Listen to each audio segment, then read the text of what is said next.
A Calgary landlord killed an attacker in self-defense. Police believe that the man had lured the woman to the residence. I feel awful, but I also feel very proud of this young lady for defending herself. Leaving the community and real estate industry on edge.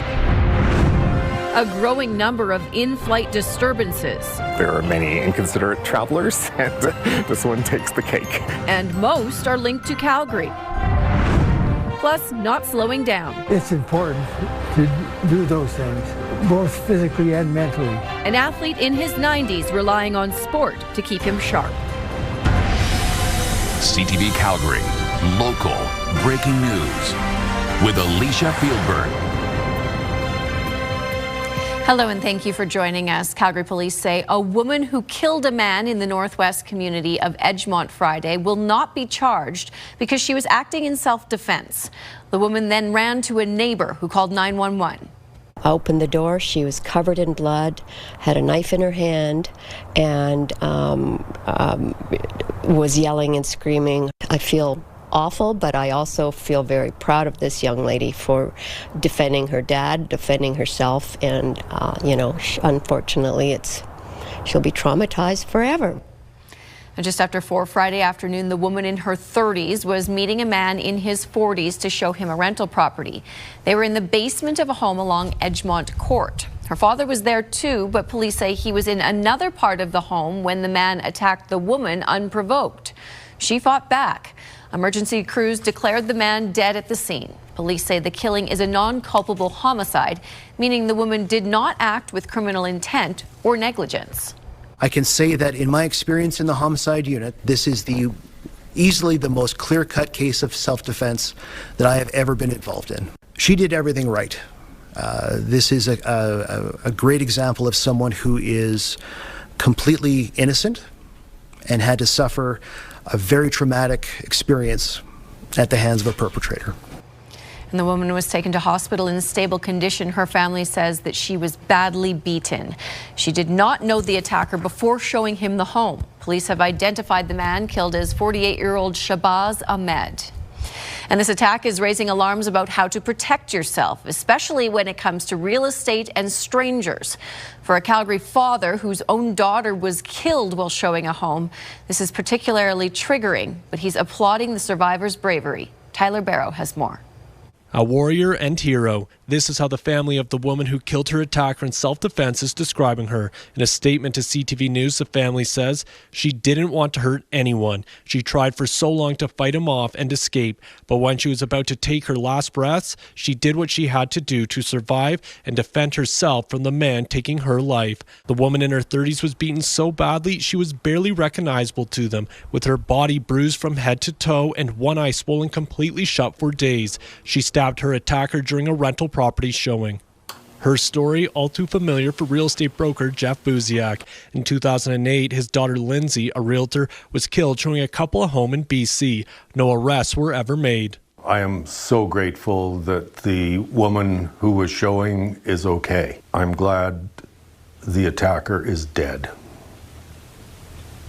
because they get what they deserve. For those who make a living selling homes, it's a gut check. Realtor Victoria Dalglish does financial background checks on clients while also parking her vehicle on the street instead of the driveway. When people are walking around the house, instead of backing yourself into a corner, you want to stay where there's a door. She's also ready with a designated emergency contact at the touch of a fingertip and no self-defense. Diana Trang, a self-defense instructor, says it's a tool everyone should consider having. She is commonly teaching realtors, teachers, while also doing corporate sessions. Being proactive and learning it before you actually need it. Obviously, I hope that people don't ever have to use it. As for the victim, who used self-defense to save their life, her family says she has a long recovery road ahead, but her condition is improving. Tyler Barrow, CTV News, Calgary. The victim had this unit listed on Rent Faster. In response, the rental platform advises landlords to verify identity in advance, keep communication on the platform where possible, while documenting all interactions, meet in the daylight, share your location, and trust your instincts. A Lethbridge man is charged with sex trafficking teens after police discovered 3 girls who said they had been held against their will in his apartment. 50-year-old Skya Toa is charged with a number of offenses, including unlawful confinement, sexual exploitation, and human trafficking. Police say they found a teenage girl in a Toa's apartment in December. They say she was kept there against her will for 3 days. Police say they later found 2 more teenage girls at the apartment. Anytime these type of incidents happen, it's concerning, and public safety has remained our number 1 priority. And so making sure that these incidents are investigated thoroughly and that we involve all the appropriate resources are paramount. Toa is also charged in connection with a sexual assault in October involving a 24-year-old woman. He was released from custody with conditions. Police have released Toa's photograph, hoping others with information may come forward. A woman accused of killing her elderly mother appeared in a Calgary courtroom today. Police were called to Canterbury Gardens in the southwest around 11 a.m. on Thursday. Inside, they found the body of 83-year-old Sharon Helene Roberts. Her daughter, Tanya Maurice, was charged with second-degree murder. The 52-year-old made a brief first court appearance today and will be back on January 27th. Water restrictions remain in Calgary for now, but the road where the rupture occurred is set to open tomorrow.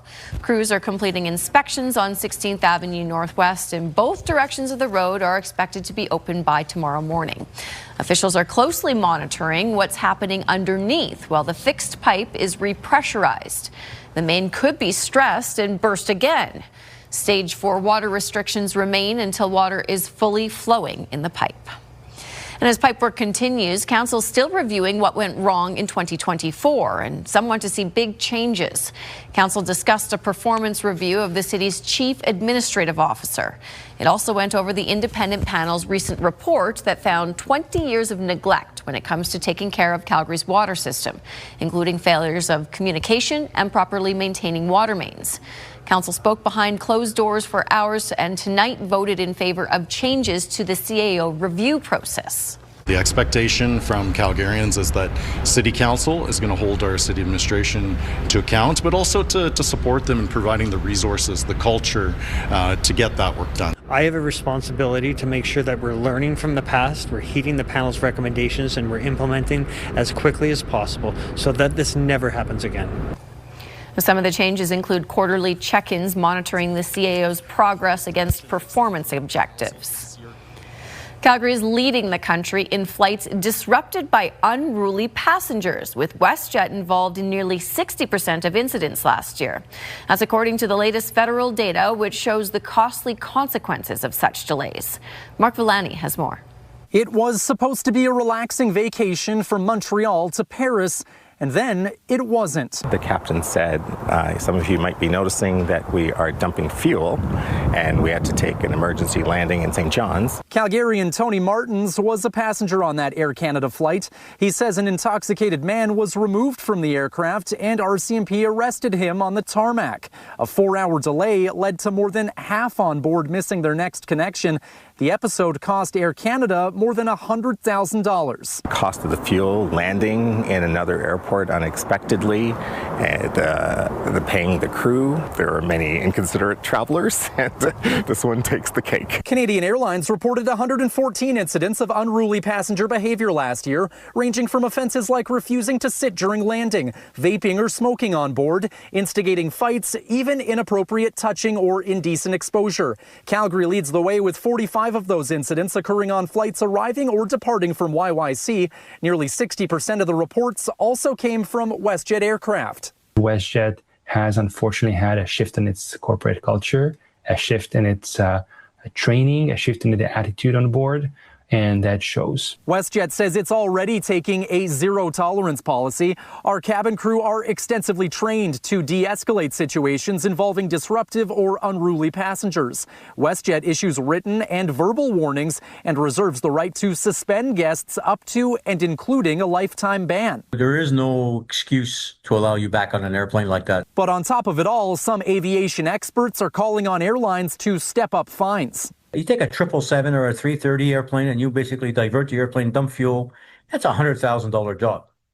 That's a $100,000 cost. you send that bill to the passenger. And while this Calgary passenger did eventually enjoy his trip to Paris, he agrees the consequences should be harsher. I'm hoping he had to pay, but I'm sure it would have bankrupted him. Mark Villani, CTV News, Calgary.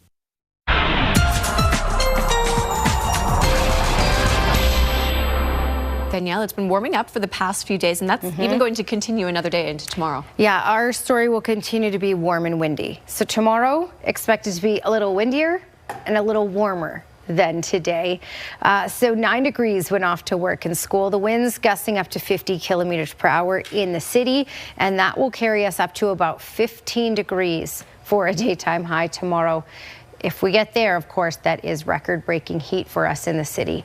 All right, also comes with a mix of sun and cloud. Your full weather details are coming up.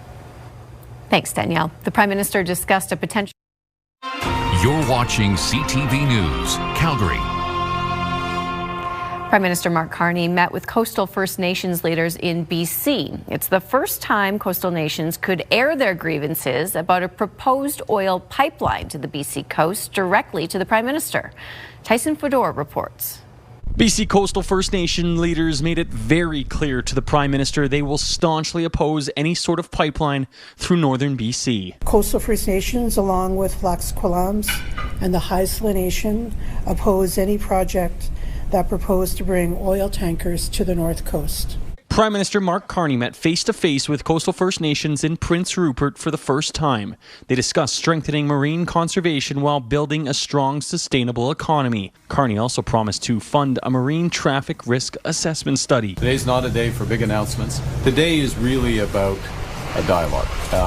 It's a dialogue of what's been happening in the region, the projects that have been led by the various First Nations here, the various opportunities that do exist. PMO officials say the pipeline was not talked about, but First Nations still made their stance clear. It's about time that Prime Minister Carney and the ministers met with Coastal First Nations. I think, prior to the discussions with Premier Danielle Smith on this pipe dream, I think it was really necessary to include many First Nations. Last year, Alberta signed an MOU with Ottawa that could potentially greenlight an oil pipeline to BC's coast.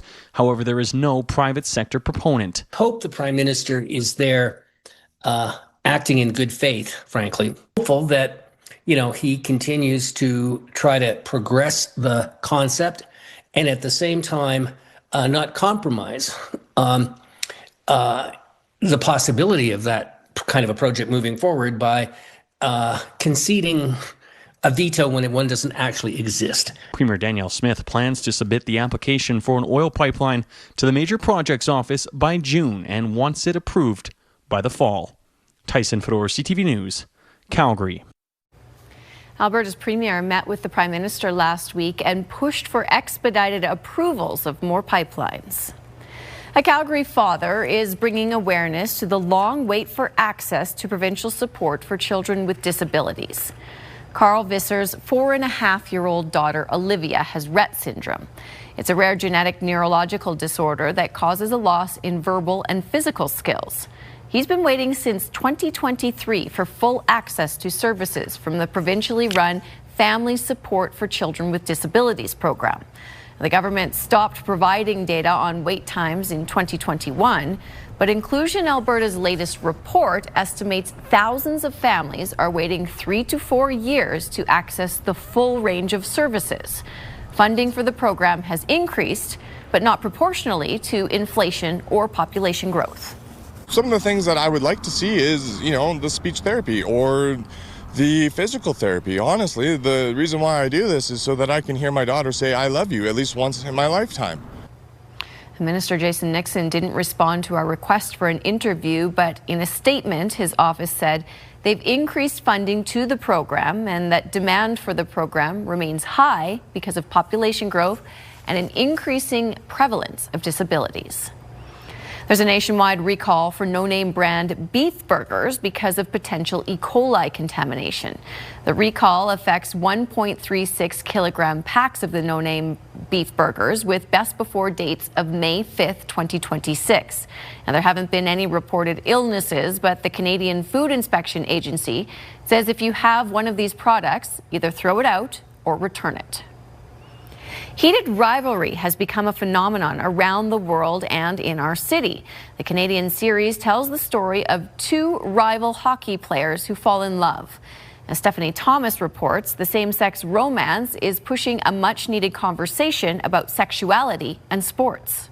How much pressure do you feel from the fans, from the hockey world in general? Heated rivalry is sizzling. The Canadian show about rival hockey players turned lovers has amassed huge audiences internationally since premiering on Crave in November. One of the contributors to a project called YYC Queer Hockey History says the show has tapped into a taboo part of professional hockey. And I think we've seen more openness in women's hockey. But in terms of men's hockey, I'd say the conversations have largely been invisible. He adds the show's success is celebrating the somewhat lesser-known link between the LGBTQ community and the hockey world. It really is resonating because people are finally seeing themselves in ways that they haven't before in a sport about which they're really passionate. The series is based on a book inspired by current NHL stars and is flying off the shelves at Calgary's Forbidden Library. Everyone is looking for this book, and I promise it's on its way. And then when the show came out, it blew up even more, and then I was getting phone calls every day, probably like 10 a day. Greta Bar had so much demand for its heated rivalry trivia night, it moved the event to a larger space and may add a second night. It will be a fun opportunity to get a lot of fans in the room, and hopefully it won't get heated though. And Dickens Pub also plans to host at least 2 parties to celebrate. We're entrenched in the queer community, of course. We do a lot of queer positive events here. We wanted to give some people a chance to come down and forget about their woes for a little bit and just have a good time. The events are planned for February, the month often associated with love. Stephanie Thomas, CTV News, Calgary. Well, there's hardly any snow left out there with all this warm weather, and that will continue tomorrow. Danielle's forecast is after the break.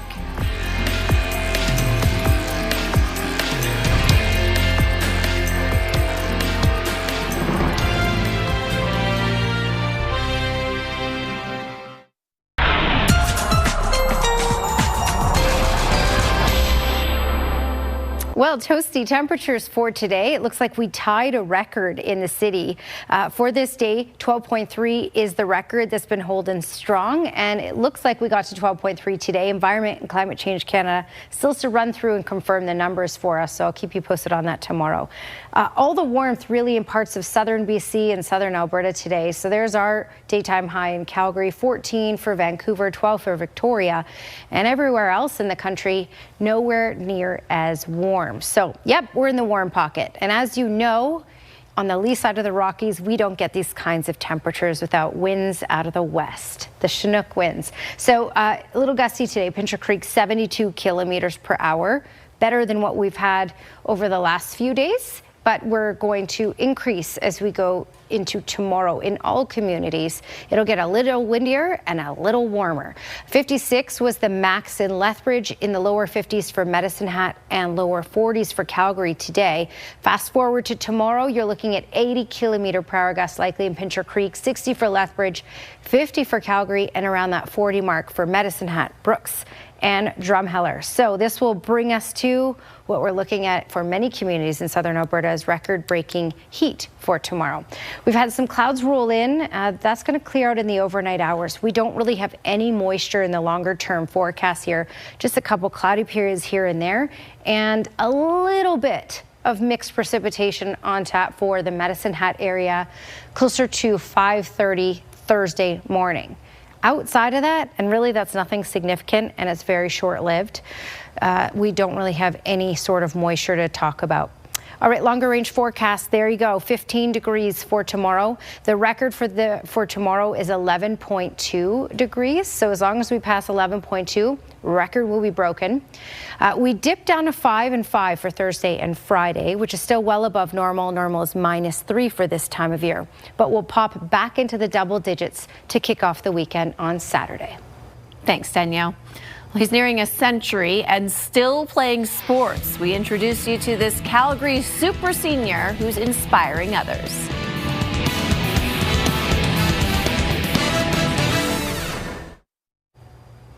Calgary Flames were in Columbus tonight playing the Blue Jackets.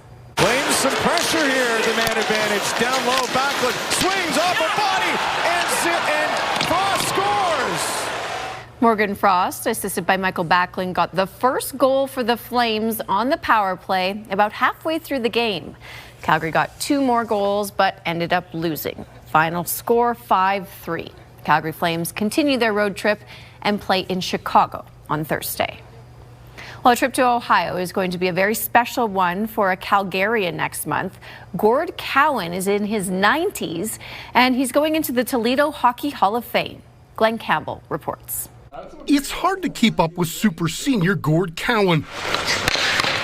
He skates twice a week, swims, plays pickleball 3 times a week, and takes a fitness class every morning. Being active is important for Cowan, who turns 93 in a couple of weeks. If I were just sitting around, my muscles would get so soft and I'd be weak.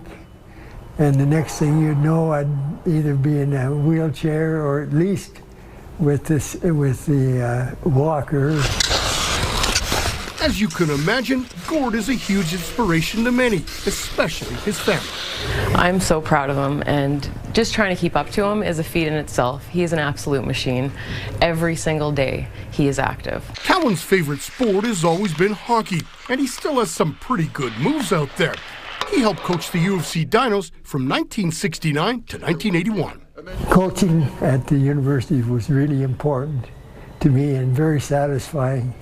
I like working with the younger people, and so I spent about 12 years there working with George Kingston.